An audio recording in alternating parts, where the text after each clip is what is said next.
Сәлеметсіздер ме? Аты-жөнім Кереев Әділбек. Лекция уақыты сейсенбі күні сағат 8-ден 10-ға дейін. Арман Жұмаділ тобы. Номер 2-ші сөз көркем шығарма. Мен таңдаған көркем шығармам ол академиктің көз жасы. Авторы Қабдеш Жұмаділ. Бірінші кіріспеден бастасақ, қазақ халқының тарихында ұлттың тағдыры шешілген аса бір ауыр кезеңдер аз емес. Әсіресе 20 ғасырдағы ашаршылық, қуғын-сүргін, отаршылдық саясат, демографиялық апат ғасырлар бойы ұлттың дамуына орасан зиянын тигізген қайғылы оқиғалар болды. Біз бұл тарихты ресми құжаттардан, оқулықтардан біле түсінеміз. Алайда тарихта ең шынайы, ең жанды көрінісі көбіне көркем шығармаларда, ұлттың жүрегінен шыққан әдебиетте сақталады деп айта аламын. Осындай рухани жүк арқалаған туындылардың бірі қазақ әдебиетінің көрнекті жазушысы Қабдеш Жұмаділовтің академиктің көз жасы атты шығармасы деп айтамын. Бұл шығарма бір қарағанда шағын публицистикалық туынды сияқты көрінуі мүмкін, бірақ оның ішкі мазмұны, көтерген мәселесі, жеткізген эмоциялық салмағы өте терең. Шығармада айтылған негізгі оқиға қазақтың әйгілі геологы академик Қаныш Имантайұлы Сәтбаевтың бір сәттік көз жасы. Дегенмен бұл жай көз жасы емес, бұл ұлттың қасіретіне төзбей, халқының тағдырына оңайлықпен мойынсұнбай, ішкі рухани жарасын сыртқа шығарған үлкен жүректің көз жасы деп айта аламын. Жазушы Қабдеш Жұмаділов Сәтбаевтың ішкі күйзелісін суреттей отырып, тек бір адамның тағдырын ғана емес, тұтас қазақ халқының ұзақ жылдар бойы бастан кешкен трагедиясын көз алдына әкеліп, шығармада көрсетілген тарихи кезең тек өткен шақ қана емес, бүгінгі күн ішінде сабақ деп айта аламын. Бұл туындыны оқу тек әдеби ләззат алу үшін емес, тарихпен сырласу, ұлт жадын жаңғырту, өз болмысынды қайта түсіну деп есептеймін. Бірінші бөлім бұл негізгі бөлім, шығармаға арналған тарихи кезең мен оқиғалар. Шығарма 20 ғасырдың алғашқы жартысында орын алған ең ауыр тарихи кезеңдердің бірі. Бұл уақытта қазақ халқының рухани және демографиялық күйреуіне ұшыраған кез. Көркем туындының негізіне арқау болған тарихи оқиғалардың бірнеше кезеңге бөліп қарастыруға болады. Бірінші бөлім бұл ашаршылық. 1921-22 және 1931-33 жылдар болған ашаршылықтар қазақ халқы үшін ең үлкен трагедиялардың бірі.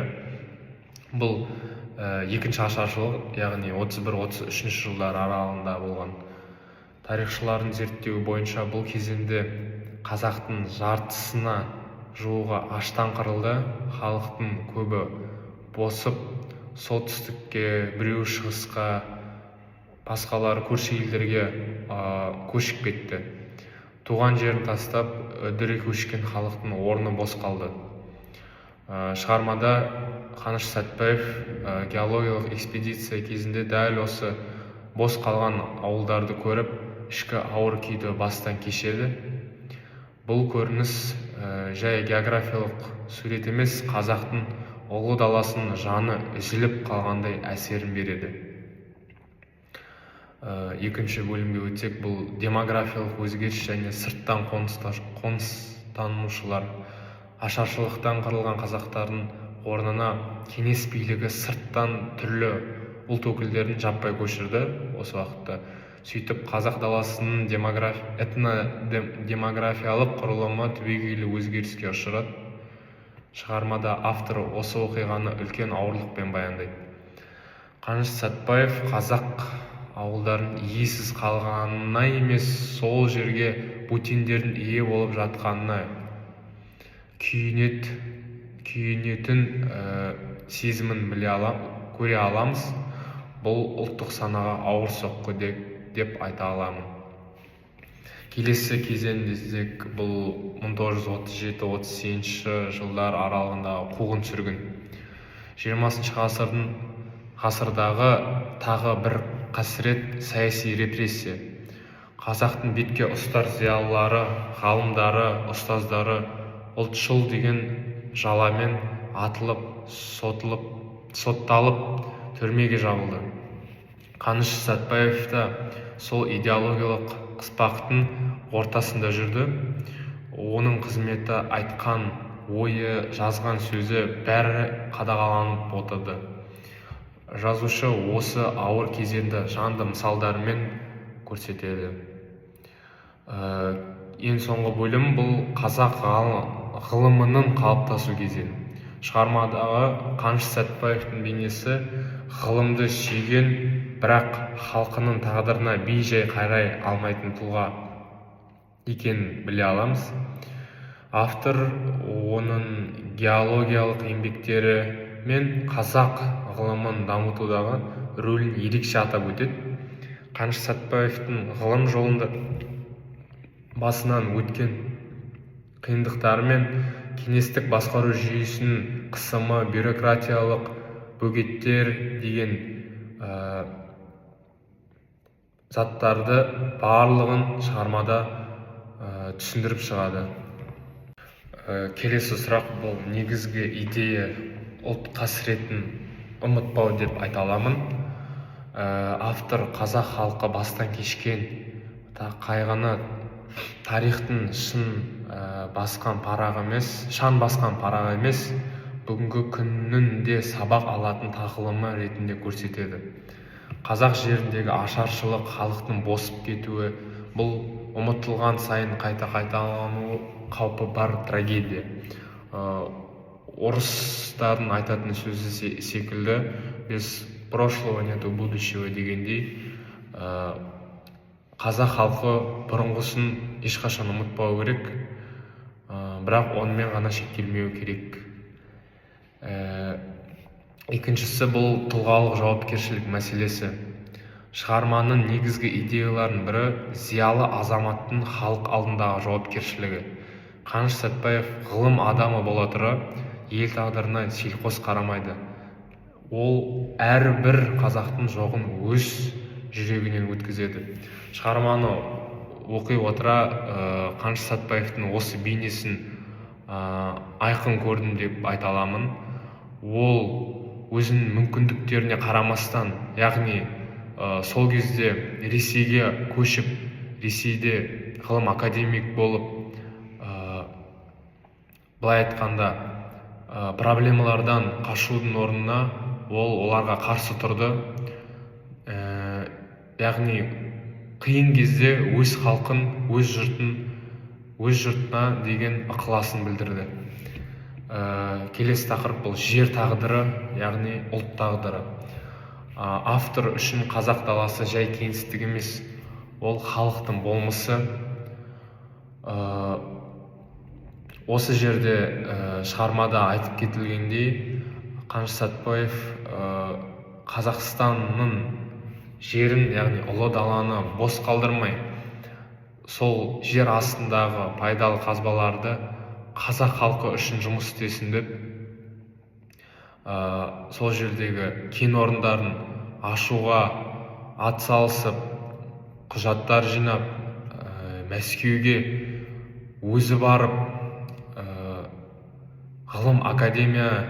ғылым министрлігіне өзі жолығып, былай айтқанда әрбір тесіктен мүмкіндіктерді іздеп, ең ақтығында қазақ халқы үшін деп кен орындарын ашып, оларды өзі жүргізіп, былай айтқанда тек қазақ үшін емес, бүкіл кеңес аумағы үшін өте көп еңбек сіңірген тұлға. яғни бұл жерде жер тағдыры, ұлт тағдыры деген тақырып жайдан жай емес. Келесі бұл рухани отаршылыққа қарсылық. Автордың қазақ жеріне сырттан келіп қоныстанушыларға қарсы емес, бірақ оның себебі қазақ халқының қырылып қалуы қайғылы шындық екенін көрсетеді. Бұл рухани отаршылдықтың тамырын ашып көрсететін мәселе. Яғни қазақ, бұл жерде ешкім қоныс аударушыларға қарсы емес. Біз қазақ халқы қонақжайлығын білдіріп, қалай бар мүмкіндіктерінше оларды қарсы алуға дайын, бірақ өздерінің жағдайлары мәз емес. Осы жер автордың былай айтқанда жүрегіне батады. Келесі бізді шығарманың бас кейіпкерлері. Шығармадағы ең басты кейіпкер біз айтып кеткендей Қаныш Имантайұлы Сәтбаев. Бұл бізде ұлы ғалым, академик, географ, геолог болған кісі. Оның бейнесі бірнеше қырынан ашылады бұл шығармада.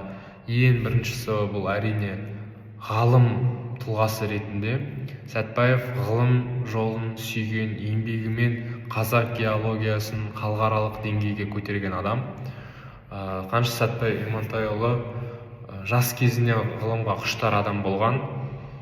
Әкесі Имантай өте ауқатты, бай, би болса да, оның қасында қалмай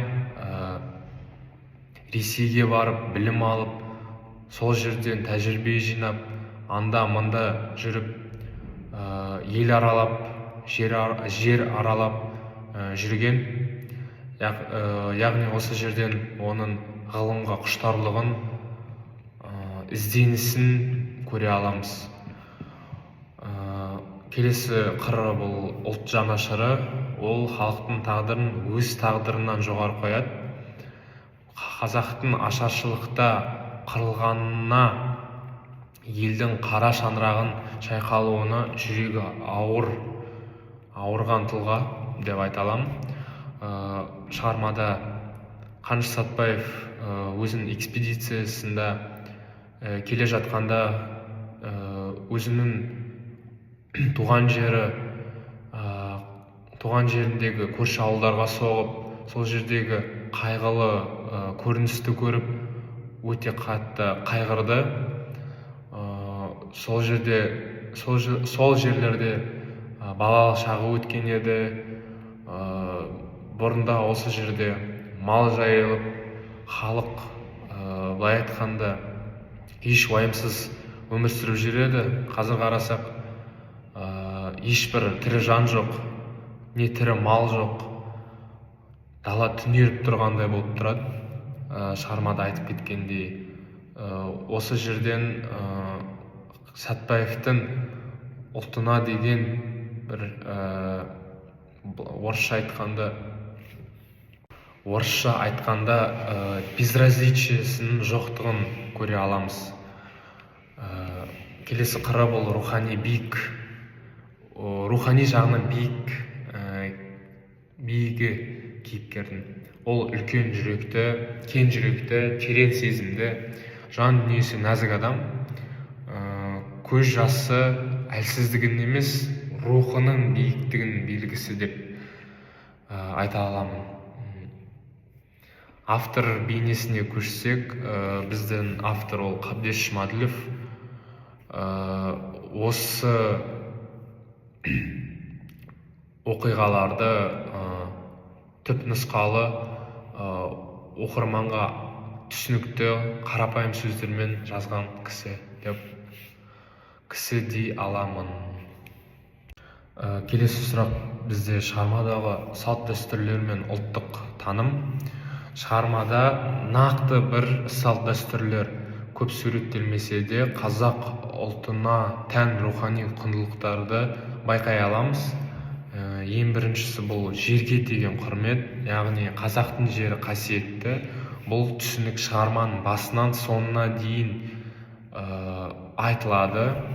Бұл жерде жердің, яғни ұлы даланың қазақ жеріне деген үлесін қосуы, яғни ата бабамыз сақтап қалған жер соңынан бізге қызмет еткені туралы баяндайды осы шығарма. Яғни қан төгілген жер кейін қан төккенге қызмет етті деп айта аламын.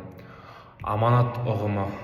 Қаныш Сәтпаев үшін халықтың аманаты басты құндылық екенін көре аламыз осы шығарманы оқу жолында. Келесі бұл үлкенді сыйлау, зиялыны құрметтеу. Қаныш автордың Сәтпаевқа деген құрметі ұлттық тәрбиенің көрінісі деп айта аламын.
Келесі сұрақ бізде шығармадан алған танымдық жаңалықтар.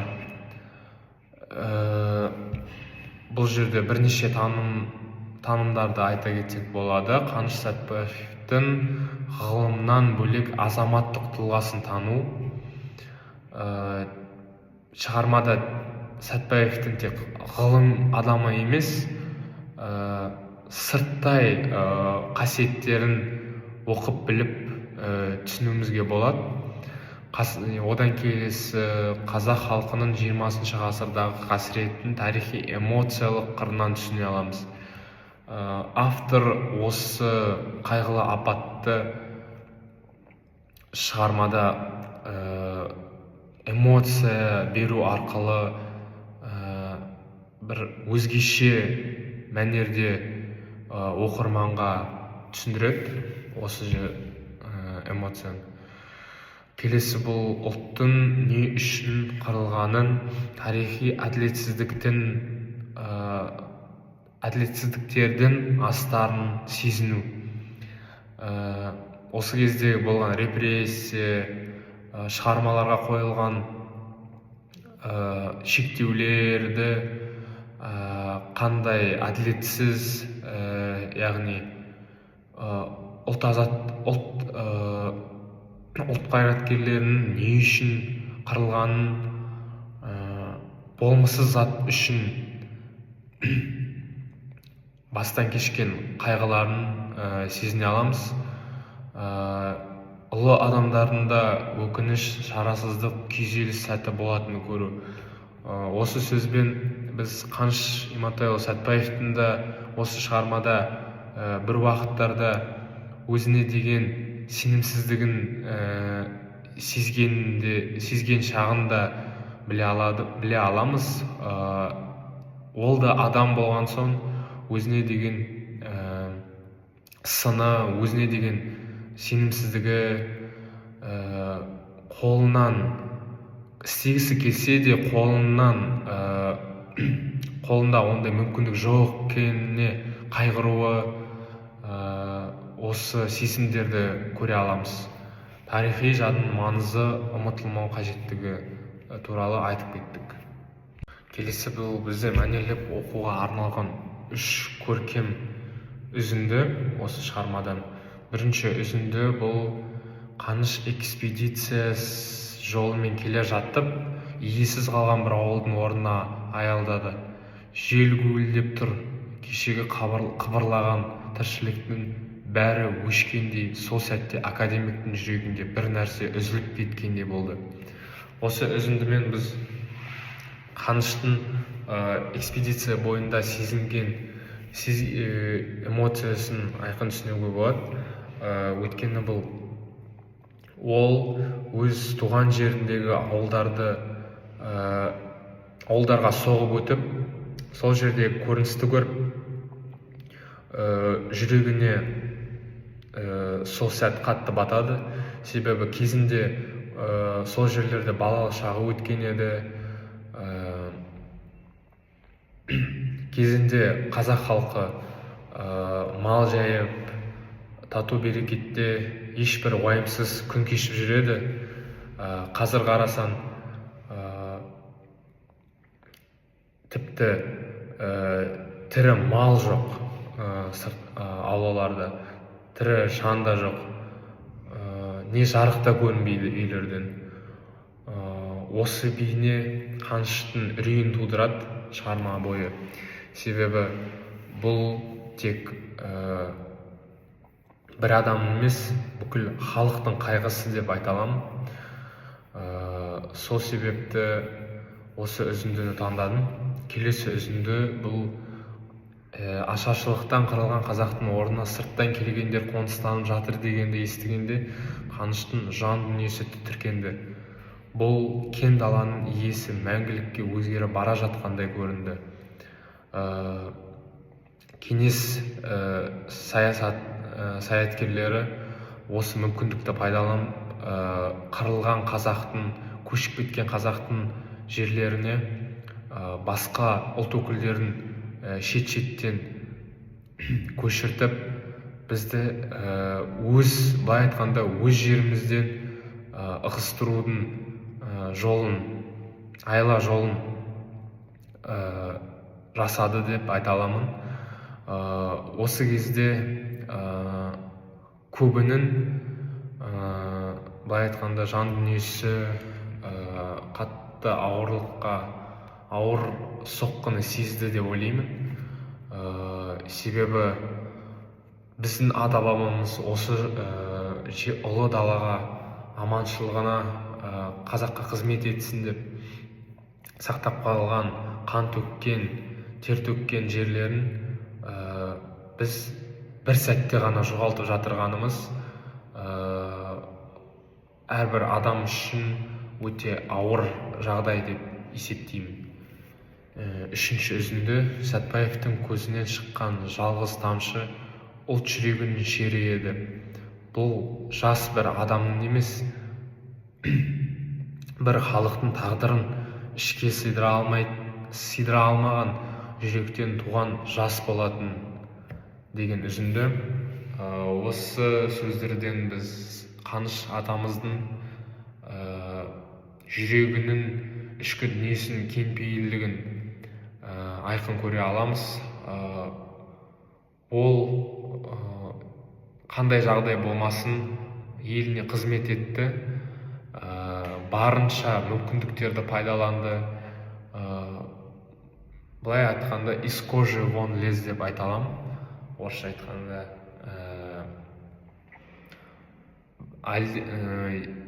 ақтығында елге еткен қызметі, пайдасы, елге істеген пайдасы, елге істеген жұмысы өз пайдасын көрді. Қазақ КСР кеңес аумағында кен өңдеу, кен шығарудан, тағы да басқа қырларынан озып шықты. Бұл біздің елімізге үлкен пайда әкелді. Келесі бөлім бұл шығарманы оқу кезіндегі сезімдер. Бұл шығарманы оқу барысында адам бірнеше эмоцияны бастан кешіреді.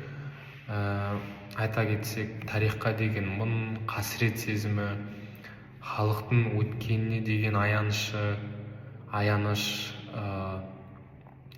яғни халықтың бастан кешкен қайғылы трагедиясына деген аяныш, Қаныш Сәтбаевқа деген құрмет, ұлттың бір кездері қандай қиындық көргенін сезіп қынжылу, оған қоса өз халқының мықтылығына деген мақтаныш сезімі, қазіргі бейбіт заманның қадірін түсіну.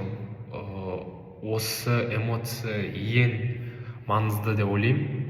Себебі қазіргі таңда бейбіт өмір сүруіміз, дамуымыз осы бұрынғы адамдардың арқасында. Сол себепті біз өз тарихымыздың, өз ата жұртымыздың, зиялыларымыздың қадірін түсінуіміз керек. Бұл әсерлі, жүректі ауыртатын, бірақ санаңды оятатын шығарма деген тұжырымды айта аламын. Келесі бұл кітапты не үшін ұсынуға болады? Мен бұл шығарманы таныстарыма және басқа да студенттерге осы себептер арқылы ұсынар едім. Біріншісі бұл тарихты көркем жолмен түсіну үшін. Шығарма деректен көрі күшті әсер береді. Былайша айтқанда, жай тарих кітабы емес, даталарға және бір событияларға толы емес. Бұл бір кейіпкердің тұлғаның өмірбаянын аша отырып, сол жерде тарихқа да көз ұмылдырып, биографиялық жағында ашып, оқырманға ақпаратты жеңіл жеткізеді және оқуға да өте қызықты. Екінші бұл ұлттық сана үшін. Отанды сүю бірнеше парақтан басталады. Шығарманы оқу бірінші беттен ақ адамды қызықтырды, өзімді. Бұл ұлттық сананы мен үшін көтерді десем де айта аламын. Келесі бұл қазақ зиялыларының шынайы бейнесін тану үшін. Айтып кеткенде, осы шығарма арқылы мен өзім Қаныш Имантайұлы Сәтбаевтың жаңа бейнеден көре алдым. Бұл тек жай академик, географ ретінде емес, оны адам қырынан, қарапайым Қаныш ретінде таныдым десем болады. Эмоциялық тереңдік үшін шығарма жүректі қозғайды. Ең соңғы ұсыныс бұл тарихи сананы қалыптастыру үшін. Ұлттың өткенін білмей болашақ жоқ деп айта аламын. Келесі бөлім бұл бізде автор туралы мәлімет. Академиктің көз жасының авторы бұл Қабдеш Жұмаділов. Өмір сүрген жылдары 1936-2021 жылдар. Ол қазақ әдебиетінің алып тұлғаларының бірі. Халық жазушысы, тарихи роман жанрлерінің классигі, Соңғы көш, Тағдыр, Дарабоз сияқты әйгілі шығармалардың авторы. Көші-қон, ұлт тарихы, шекара тағдыры, рухани отарлау мәселелерін көтерген қаламгер. Яғни осы тақырыптарда өте көп еңбек сіңірген. Шындықты ашық айтуымен танылған батыл жазушы. Академиктің көз жасы оны публицистикалық, тарихи және көркемдік қырларын біріктірген ерекше туындысының бірі. Қорытындыға келсек, Қабдеш Жұмаділовтің академик көз жасы көркемдігі терең, ұлттық жаны бар, тарихи сананы жарқыратып көрсететін айрықша шығарма. Бұл туындыны оқи отырып, біз тек Қаныш Имантайұлы Сәтбаевтың қасіретін емес, ұлттың ғасыр бойы жарасын көреміз. Оның көз жасы қазақ халқының жүрегіндегі өшпейтін жараның белгісі. Бұл шығарма ұлтқа қызмет етудің, тарихты түсінудің, өткенді құрметтеудің жарқын үлгісі. Өткенді ұмытпаңдар, халықтың қасіреті ұрпаққа ескерту деген ойға шақырады деп айта аламын осы шығарма. Жалпы осы шығарма өзіме қатты ұнады. Оқу жеңіл, түсіну үшін қарапайым сөздермен жеткізілген. Баршаңызға кеңес беремін осы шығарманы оқуға.